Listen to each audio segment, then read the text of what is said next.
चाहते हैं। यह रीडिंग जनरल रहेगी, हो सकता है आपसे रेजोनेट करे, हो सकता है ना भी करे, तो आपको ओपन माइंडेड होकर यह रीडिंग सुननी है। ओके, लेकिन अगर आप इस वीडियो तक पहुंचे हैं, इसको देख रहे हैं, तो जरूर इसमें कोई ना कोई मैसेज या कोई चेतावनी आपके लिए जरूर हो सकती है। ठीक है व्यूअर्स, ये जो रीडिंग है ये सभी साइंस के लिए है, चाहे आपका कोई भी जोडिएक साइन हो या आपकी कोई भी सिचुएशन हो, चाहे आप सिंगल हैं, कमिटेड हैं, जो भी आपकी लाइफ में सिचुएशन चल रही है, ये रीडिंग स्टिल आपके साथ मैच हो सकती है। ओके, ये रीडिंग सभी एज ग्रुप के लोगों के लिए है, सभी साइंस के लोगों के लिए है, और साथ ही साथ ये रीडिंग टाइमलेस है। यानी जब भी आप इस वीडियो तक पहुंचेंगे या जब भी आप इस वीडियो को देख रहे हैं, ये आपसे तभी रेजोनेट करेगा। फिर चाहे आप इस वीडियो तक 1 साल, 2 साल, 5 साल, 10 साल, कितने भी समय बाद पहुंचे हैं, जब भी, कितने भी महीनों या कितने भी हफ्तों बाद पहुंचे हैं, जब भी आप इसे देख रहे हैं, ये आपसे तभी रेजोनेट करेगा।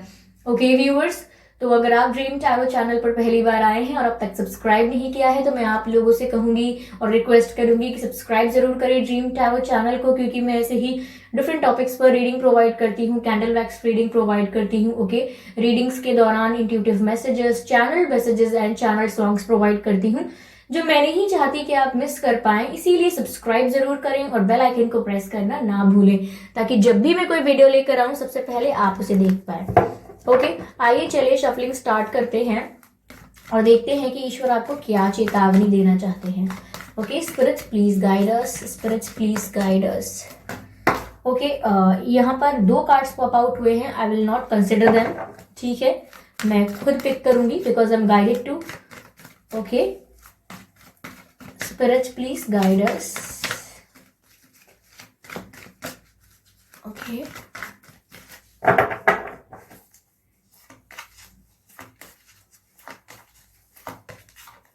पहला जो कार्ड है वो एम्परर का कार्ड आया है viewers. Okay, I hope it is visible. Spirits please guide us, spirits please guide us.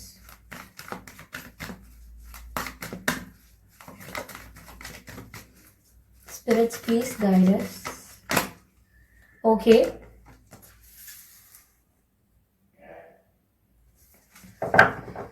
Nine of swords, oh my God, 10 of swords. ये दोनों कार्ड्स एक साथ आए हैं, स्वॉर्ड्स की एनर्जी है।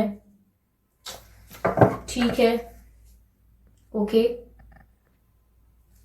चलिए क्लैरिफाई करते हैं तीनों कार्ड्स को कि ईश्वर आपको क्या संदेश देना चाहते हैं या क्या चेतावनी देना चाहते हैं। Spirits please guide us, spirits please guide us, Spirits, please guide us.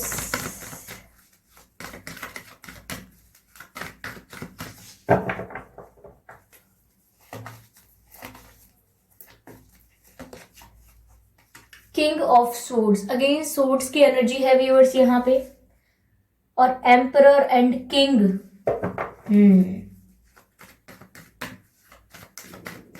चलिए क्लैरिफाई करते हैं 9 of Swords को। Let's clarify 9 of Swords. Why 9 of Swords is here? Spirits, please guide us. Spirits, please guide us. Why 9 of Swords is here?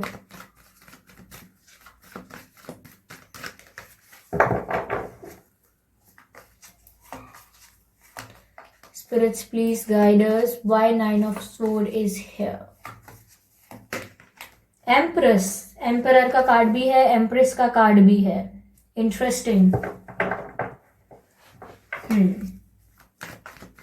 चलिए 10 of swords को clarify करते हैं।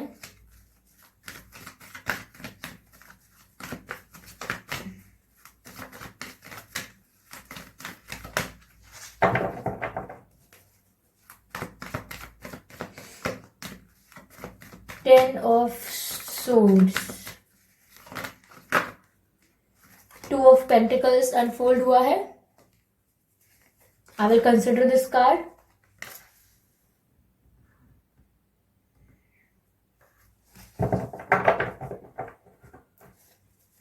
Energy of deck is the Tower card.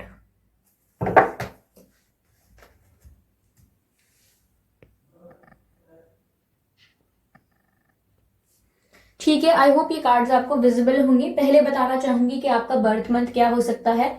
हो सकता है कि आपका birth month अप्रैल हो, या हो सकता है आपका बर्थ मंथ सितंबर हो, अक्टूबर, मार्च, फरवरी, जून। ये कुछ महीने हो सकते हैं व्यूअर्स जिनमें आपका बर्थ मंथ हो सकता है। चलिए मैं डेट ऑफ बर्थ बताने की कोशिश करती हूँ। 4 तारीख, 14 तारीख, 24 तारीख, 6 तारीख, 16 तारीख, 26 तारीख, 3 तारीख, 13 तारीख, 23 तारीख, 9 तारीख, 19 तारीख, 29 तारीख, 10 तारीख, 12 तारीख, 22 तारीख, 2 तारीख। ये कुछ डेट्स हैं जिसमें आपका जन्मदिन हो सकता है व्यूअर्स। अगर ये डेट और ये मंथ आप लोगों के सिचुएशन से मैच नहीं भी करते हैं तो भी कोई बात नहीं, ये रीडिंग स्टिल आपसे मैच कर सकती है। ओके, तो यहाँ पर ईश्वर आपको क्या चेतावनी देना चाहते हैं? पहली चीज तो मुझे लग रहा है व्यूअर्स, आपकी लाइफ में इस समय बहुत ज्यादा स्ट्रगल, पेन, या मैं कहूँ एक रोलर कोस्टर राइड चल रही होगी। यानी कि आपको ऐसा लग रहा होगा कि ये सब हो क्या रहा है। यानी कि हर तरफ से प्रॉब्लम्स, हर तरफ से इश्यूज क्रिएट हो रहे हैं। कभी कोई हेल्थ इशू होगा, कभी कोई फाइनेंशियल इशू आ जाएगा, कभी कोई और इशू, कभी आप सोच रहे होगे कि ठीक है अब सब कुछ ट्रैक पे है, अगेन सब कुछ आउट ऑफ ट्रैक। तो यहाँ पर आप काफी ब्रोकन हो सकते हैं, एग्जॉस्टेड हो सकते हैं, काफी एग्जॉस्टेड एनर्जी आ रही है मुझे आपकी तरफ से। और यहाँ पर आप काफी कंफ्यूज हो सकते हैं, फ्रस्ट्रेटेड हो सकते हैं कि ये ऐसा हो क्यों रहा है। तो मैं आपको बताना चाहूंगी कि डिवाइन आपको यहाँ बता रहे हैं, गाइड कर रहे हैं कि आपकी लाइफ में ट्रांसफॉर्मेशन फेज चल रहा है। और जब भी ये ट्रांसफॉर्मेशन फेज किसी की लाइफ में आता है व्यूअर्स, इंसान की लाइफ बहुत ही ज्यादा चेंज होती है। मैं कहूंगी 360 डिग्री चेंज हो जाती है, और उसको हम ड्रास्टिक चेंज कहते हैं, जो इतना बड़ा चेंज होता है कि आपकी लाइफ में आपको एक टर्निंग पॉइंट देकर जाता है। यानी वहां से ट्रैक बदल जाता है, वहां से डायरेक्शन चेंज हो जाती है, वहां से ऑब्जेक्टिव चेंज हो जाता है, और वहां पर्सपेक्टिव भी चेंज हो जाता है। तो यहाँ पर ऐसे चेंजेस आपकी लाइफ में आ रहे हैं जो आपको एज अ पर्सन भी चेंज कर देंगे, और आपकी लाइफ को भी चेंज कर देंगे। आपके लाइफ में जो अरेंजमेंट्स हैं अराउंड यू, वो सब भी चेंज हो जाएंगे। तो यहाँ इसीलिए हो सकता है कि बहुत फ्रिक्शन है यहाँ पे।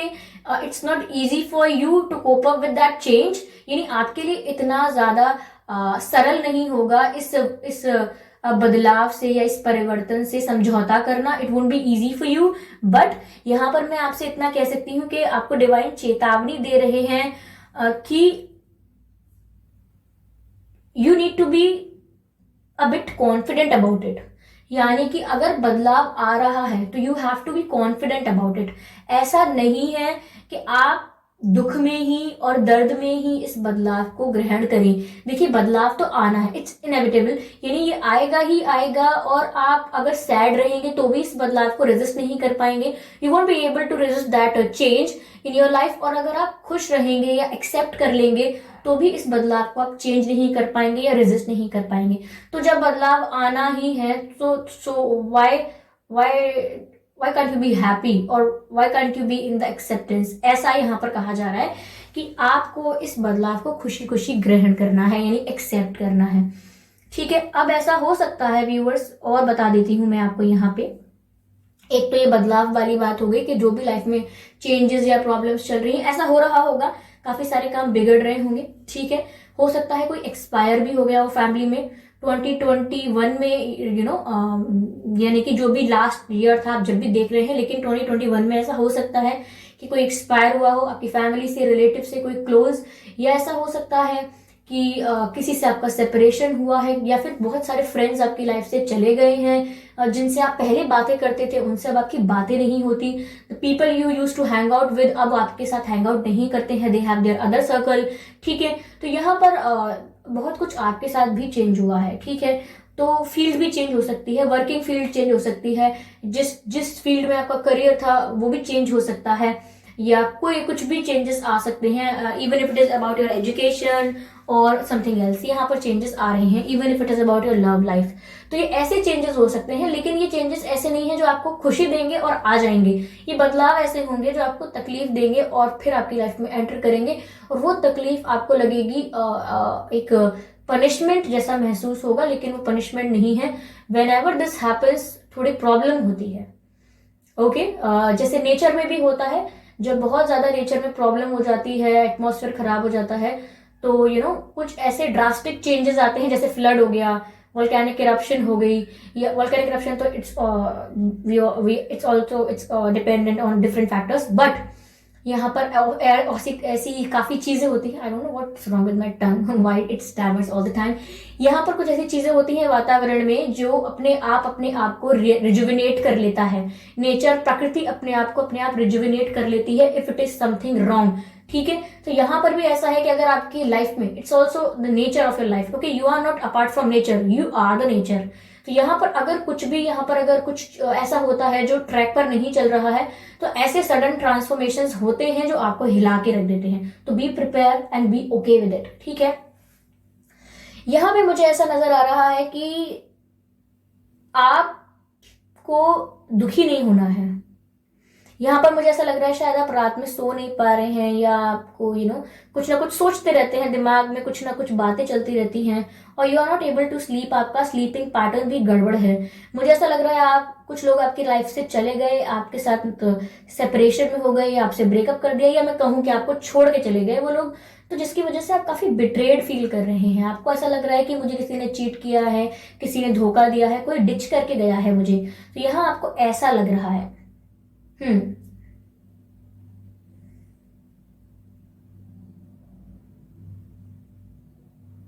तो यहाँ व्यूअर्स ऐसा हो सकता है कि आप इतने दर्द में हैं, लेकिन यहाँ पे आपको एक चीज समझनी है कि जिसकी वजह से, जिसके बारे में भी आप सोच रहे हैं, जिसके बारे में भी आप बहुत स्ट्रेस ले रहे हैं, चिंता कर रहे हैं, जो भी इश्यू है वो आपका, आप जानते हैं, यहाँ पर व्यूअर्स मुझे ऐसा लग रहा है कि आपको हैंडल करने की जरूरत है। आपको डिवाइन बता रहे हैं कि आप चीजों को हैंडल करना सीखिए, मैनेज करना सीखिए। यहाँ पर ऐसा हो सकता है कि कोई ऐसा पर्सन भी हो सकता है जो आपको दो सिचुएशंस में जगल कर रहा था, ये भी हो सकता है। या मुझे यहाँ ऐसा लग रहा है कि आपकी लाइफ में भी दो ऑप्शंस या दो डायरेक्शंस हो सकते हैं। ठीक है, तो यहाँ पर आप कंफ्यूज ना हो, मैनेज करना सीखिए, हैंडल करना सीखिए चीजों को। जो भी आपकी लाइफ में प्रायोरिटीज हैं उनको सेट कर लीजिए कि क्या आपके लिए इंपॉर्टेंट है, और फिर क्या आपके लिए इंपॉर्टेंट कम है, और क्या आपके लिए इंपॉर्टेंट नहीं है।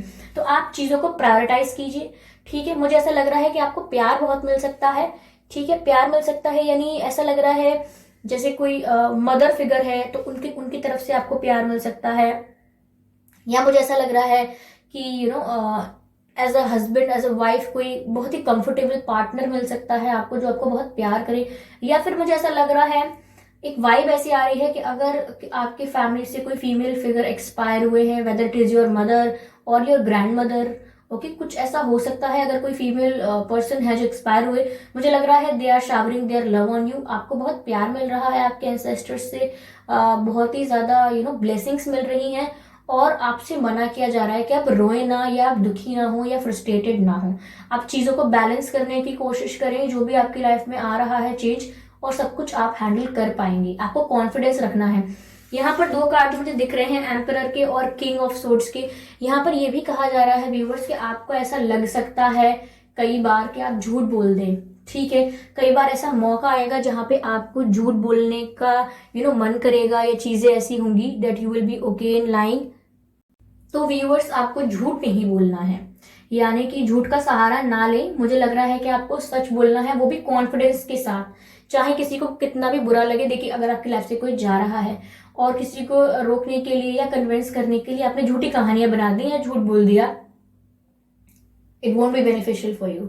ये शॉर्ट टर्म में temporarily it might give you something, but in the long run it would harm you badly. तो इसीलिए आपको झूठ नहीं बोलना है, सच बोलना है, चाहे किसी को कितना भी हर्ट होता है, चाहे कुछ भी होता है, just say it honestly, okay, से द ट्रुथ, ऐसा यहाँ पे कहा जा रहा है। और आपको थोड़ा स्ट्रेट फॉरवर्ड रहना है, मैनिपुलेटिव नहीं होना है, और मैनिपुलेटिव लोगों से बचना भी है। हो सकता है कि काफी लोग आपको भी मैनिपुलेट करने की कोशिश करें, तो आपको वहां पर भी इन्फ्लुएंस नहीं होना है। किसी से, ठीक है। मुझे ऐसा भी लग रहा है व्यूअर्स यहाँ पे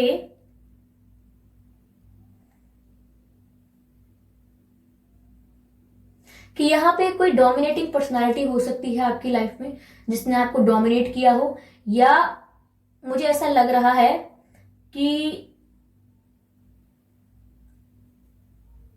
आप अपने अंदर ऐसा चेंज देख पाएंगे कि अगर आप बहुत वल्नरेबल थे या वीक थे तो अब आप थोड़े डोमिनेटिंग हो सकते हैं, जो कि आपको नहीं होना है। देखिए फर्क समझिएगा, अगर आपके अंदर बदलाव आएगा या आपको काफी लोग बिट्रे कर रहे हैं या आपको बहुत दुख पहुंचा है, तो आपके अंदर एक ऐसी एक नेगेटिव ट्रेट आ सकती है जिसको हम कहेंगे कि ईगो आ सकता है या रूडनेस आ सकती है, तो आपको उसको अवॉइड करना है। आपको ब्रूटली ऑनेस्ट रहना है, ठीक है, आप ऑनेस्ट रहिए, स्ट्रेट फॉरवर्ड रहिए, जो है सबके सामने रख दीजिए, सच बोलिए, लेकिन यहाँ पर इतना ना हो जाए कि आप इतने ईगो एटीट्यूड में आ जाएं कि आप कहीं ना कहीं इसको नेगेटिव वे में ले जाएं। इसीलिए हो सकता है कि इंसान जब इतना हर्ट हो जाता है उसके बाद जब अपने आप को संभालने की कोशिश करता है, सब कुछ बैलेंस करने की कोशिश करता है, तो यहाँ उसके अंदर इतना चेंज आ जाता है कि वो बहुत ईगोइस्टिक और बहुत ही एटीट्यूड वाला इंसान या बहुत ही रूड दिखने लगता है। तो आपको ऐसी चीजों का सहारा नहीं लेना है, लेकिन साथ ही साथ आप में कॉन्फिडेंस जरूर आ जाएगा। जब जितने भी आप वल्नरेबल बनते थे या वीक होते थे, अब यहाँ पर आप काफी कॉन्फिडेंट फील करेंगे, मुझे ऐसा लग रहा है।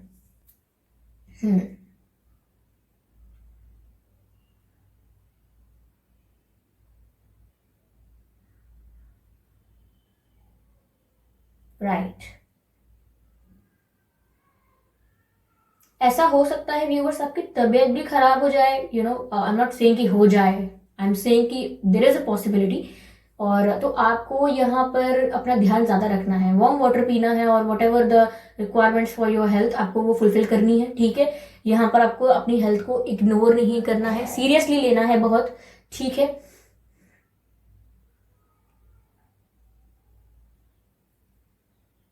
और अगर आप देखिए यहाँ पर ऐसा है कि अगर आप किसी को बार बार ब्लॉक अनब्लॉक कर रहे हैं, ऑन एंड ऑफ सिचुएशन को आप भी सपोर्ट कर रहे हैं, कंटिन्यू कर रहे हैं, तो आपको इमेच्योर बिहेव बिल्कुल नहीं करना है। अगर नहीं बात करनी है तो जस्ट, अगर आप ब्लॉक कर भी रहे हैं तो ये गेम मत खेलिए बार बार अनब्लॉक और ब्लॉक, अनब्लॉक और block.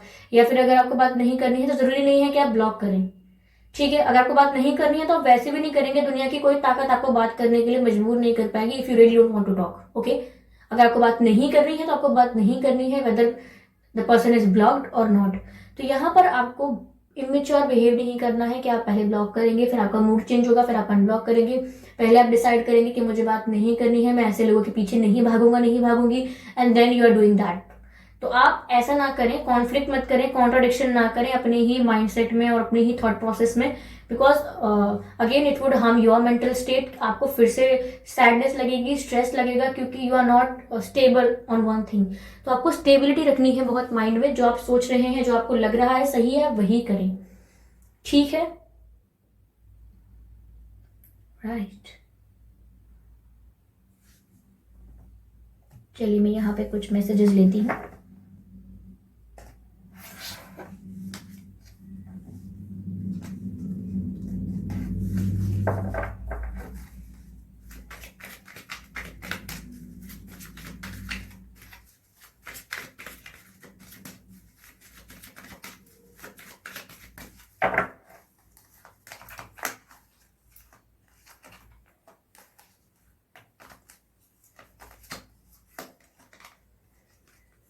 Eagle, see from the higher perspective, ठीक है, बताते हैं इसका भी मतलब।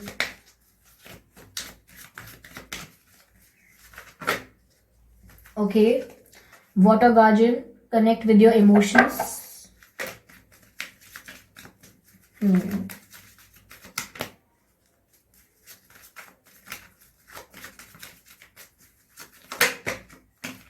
स्नेक, शेड ओल्ड स्किन, ठीक है व्यूअर्स, काफी इंटरेस्टिंग कार्ड्स आए हैं, मैं बताती हूँ आपको इन कार्ड्स का मीनिंग क्या है, ठीक है।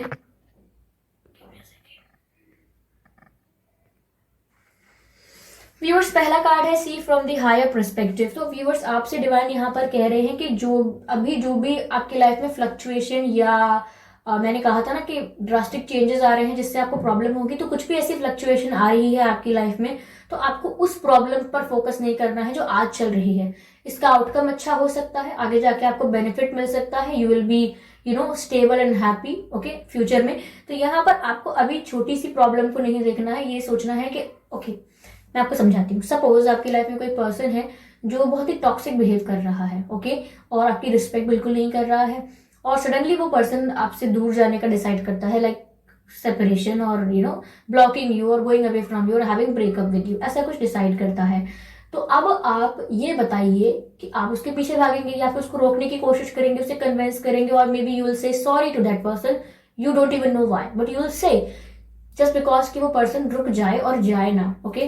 तो यहाँ पर आप अभी की प्रॉब्लम को फोकस करेंगे सिर्फ, लेकिन अगर आप ऐसा ना करके ये देखें कि अगर ये व्यक्ति जा रहा है और इसको मेरे साथ रहना ही नहीं है, तो let them go first, let them go, उन्हें जाने तो दीजिए। लेट्स सी कि रुकता कौन कौन है, क्या क्या होता है, बचता क्या क्या है, व्हाट इज शेष, यानी कि रिमेनिंग क्या है आपके लिए लाइफ में ओके। जिसको अपनी मर्जी से जाना है उसे जाने दीजिए and then see what's there.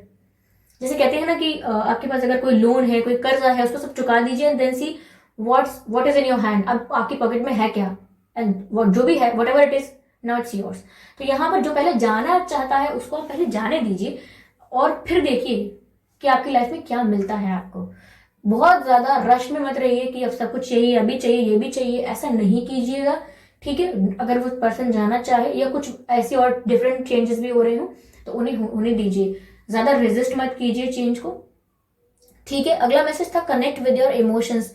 तो यहाँ मुझसे मैंने आपको पहले ही कहा था कि देयर इज अ पॉसिबिलिटी कि आप थोड़े रूड हो जाए, थोड़ा आप में एटीट्यूड आ जाए because you got hurt a lot. तो ऐसा होता है कि आप हर्ट हो जाएंगे तो फिर आप सोचेंगे कि अब मैं सबको बताता हूँ, या मैं बताती हूँ सबको कि सेल्फिश क्या होता है, अब मैं सबको बताता हूँ कि ये क्या होता है और ये क्या होता है। तो हो सकता है आप रूडनेस का ट्रैक पकड़ सकते हैं। तो आपको ऐसा नहीं करना है, अपने इमोशंस के साथ कनेक्टेड रहिए ओके, बिकॉज बैलेंस रखने की जरूरत है। मैंने कहा ना कि आप बैलेंस रखिए दोनों चीजों में, आप अपने प्रैक्टिकलिटी में और इमोशनल बिहेवियर में बैलेंस रखिए। जितने आप प्रैक्टिकल आपको होना चाहिए, जितना आपको क्लियर होना चाहिए, सीरियस होना चाहिए, उतने ही आप में इमोशंस भी होने चाहिए, 50-50 होना चाहिए। ऐसा नहीं है कि आप एकदम प्रैक्टिकल हो गए, रूड हो गए और स्ट्रिक्ट इतने हो गए, या मैं कहूँगा ईगो इतना कर लिया आपने अपना कि फिर आप अंदर ही अंदर खाली हैं लेकिन बाहर से ईगो है। तो ये नहीं करना है, अंदर इमोशंस रखने हैं अपने दिल में ठीक है, लेकिन चलना दिमाग से ही है। तो ऐसा बैलेंस रखना है। अगला मैसेज है शेड ओल्ड स्किन, यानी कि वही पुरानी स्किन को रिमूव कर दीजिए का मतलब है जिस पुराने पैटर्न्स को रिमूव कर दीजिए। जो चीजें अब आपको सर्व नहीं करती, अब कोई हैप्पीनेस प्रोवाइड नहीं करती, what's wrong with that camera जो चीजें अब आपको कुछ सर्व नहीं करती, अब आपको कोई हैप्पीनेस प्रोवाइड नहीं करती, तो आपको उन चीजों को जाने देना है। और अगर वो नहीं जा रही है तो खुद ही रिलीज करना है ओके। कुछ ऐसे पैटर्न्स, कुछ ऐसी हैबिट जो इतनी नेगेटिव है, कुछ ऐसा टॉक्सिक आपकी लाइफ में एलिमेंट है जो अपने आप रिलीज नहीं हो रहा है आपकी लाइफ से, तो इट्स बेटर फॉर यू कि आप उसे खुद रिलीज कर दें अपनी लाइफ से और खुद उस चीज से दूर हो जाए, ताकि आप अपनी पुरानी स्किन है उसको शेड कर पाए, उसको रिमूव कर पाए, बिकॉज आपको नया चेंज एक्सेप्ट करना है। You are prepare to accept the new things, तो आप पुरानी चीजों को वहां से रिमूव करेंगे ठीक है। तो ये कुछ मैसेजेस थे डिवाइन की तरफ से। आई होप ये मैसेजेस आपको थोड़ा बहुत हेल्प करेंगे। अगर की है थोड़ी बहुत हेल्प तो मुझे कमेंट करके बताएं जरूर, मुझे जान के बहुत खुशी होगी ओके व्यूअर्स। और अपकमिंग रीडिंग्स के लिए आप सजेशन जरूर दे सकते हैं, कमेंट बॉक्स में अपने एक्सपीरियंसेस शेयर कर सकते हैं। और जो लोग मुझे पूछ रहे थे कि मैम पर्सनल रीडिंग, तो जो सब्सक्राइबर्स और जो व्यूअर्स हमारे साथ नए जुड़े हैं उन्हें नहीं पता है, तो उनको बता देती हूँ कि व्यूअर्स मैं पर्सनल रीडिंग्स प्रोवाइड नहीं करती हूँ। और कमेंट बॉक्स में ये जो भी आपको नंबर प्रोवाइड कर रहे हैं और पीपल आर थैंकिंग पंडित जी और एंड ऑल, तो आपको यहाँ पर ट्रस्ट नहीं करना है ऐसे लोगों का, because I am not that person and I do not take guarantee of such person और पीपल। मैं गारंटी नहीं ले रही हूँ किसी के लिए, आपको ऐसे फ्रॉड में नहीं फंसना है। वैसे तो मैंने देखा है you guys don't reply to those comments, but still beware and aware also ठीक है, कि कुछ मिस्टेक ना हो जाए, क्योंकि आप इमोशनल हैं, कोई आपके इमोशंस का फायदा उठा के don't allow people to make money out of your emotions ठीक है। तो heal yourself okay, you can only heal yourself, nobody can heal you, no matter who the healer is, no matter how the tarot reader is, or who is the spiritual worker or whatever it is, आप अपने आप को heal कर सकते हैं। आपसे बेहतर अपने आप को कोई नहीं हील कर पाएगा। मैं आपको एक बात बताती हूँ, जब भी कोई इश्यू क्रिएट होता है, जब भी पेन आपको अंदर से क्रिएट होता है, दर्द आपको आपके अंदर होता है, ठीक है, तकलीफ आपको आपके भीतर होती है, तो आप ये जान लीजिए कि उसका सॉल्यूशन भी भीतर से ही मिल सकता है। Okay, nobody can heal you for that. आप अपने आप को ही रिपेयर कर पाएंगे, आप अपने आप को ही, जैसे प्रकृति नेचर अपने आप को रिजुविनेट करता है, रिपेयर करता है, ऐसे आप भी अपने आप को, you are also the nature. Okay, ऐसा नहीं है कि नेचर कुछ है और फिर आप कुछ और है। You are also the nature, what we are. Okay, soil, top soil. Okay, again we will dissolve into that. तो इसीलिए हम भी नेचर हैं और हम अपने आप को रिजुविनेट, रिपेयर और रिसाइकल सब कर सकते हैं। तो it's very easy. Okay, but don't look up to others for help. Okay, don't seek help from others. Angels are there, spirits are there, your ancestors are there, and you are there, and it's enough. I think it's more than enough. Okay, तो आज का ज्ञान कुछ ज्यादा हो गया, काफी लोग मुझे गुस्सा करेंगे, ma'am what's wrong with you यार, आप तो वीडियो मतलब इतना आपने बोल बोल के। तो मैं पहले से कहती हूँ, जिसको भी ओवर लगा हो मुझे माफ कर देना। ठीक है, चलिए सब्सक्राइब कर लीजिएगा ड्रीम टैरो चैनल को, और मिलते हैं अगली रीडिंग में। तब तक के लिए बाय बाय।